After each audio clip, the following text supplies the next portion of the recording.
Hey, what's up, my Wang Fam? It's your girl meshewang, and I'm back with another video. If you're new here, then a very special welcome to you. Join the family, click the subscribe button down below. So today I'm going to be doing something kind of different. I'm going to be doing a top knot bun on my own natural hair, as well as a very simple, easy, everyday makeup look. I'm not going to be doing much talking for this video, simply because it is kind of self-explanatory. So let's go. Alright, so guys, just one tip here for my hair type. My edges, they are really thin, so if you have edges like mine and you're conscious of it, you can rinse your hair, use the black rinse to rinse your hair, and it kind of have your edges looking full and black and all in one, if you get what I'm saying. Yeah.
Alright, so guys, I use hair wax or edge control only in my hair. I don't use gel for this look, simply because the gel, it can have your natural hair being curly, and I didn't want for that, especially because I'll be using a straight this is a pre-stretched hair that I'm using for the top knot, and it's kind of straight. It's not a curly texture, so I didn't want for my natural hair to be looking too curly with the gel. So I use the edge control, which keeps it rather straight, or much straighter than the gel would have it looking, and so that is why I don't use gel.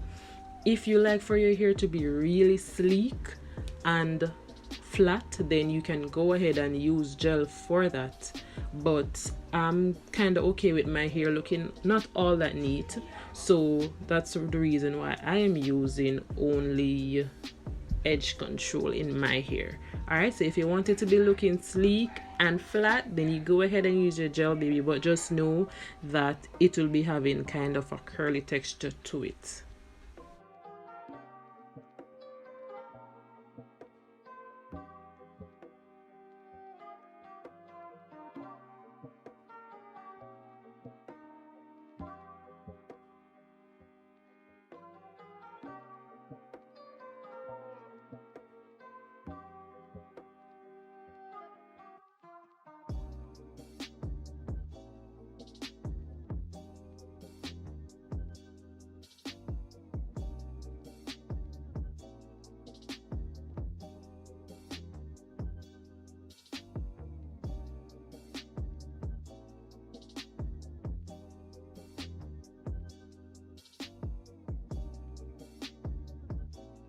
Alright, so guys, so we're moving on to the face now, and for my eyes, I'm not doing much. I'm using my contour shade to fill in, to just pop a little bit of color onto my eyes, my eyelids, because this is an everyday makeup look. I don't go around every day walking with my eyes full of shadow or eyeshadow on my lids. So I'm just using my contour color to give my eyes a little bit of color. Alright.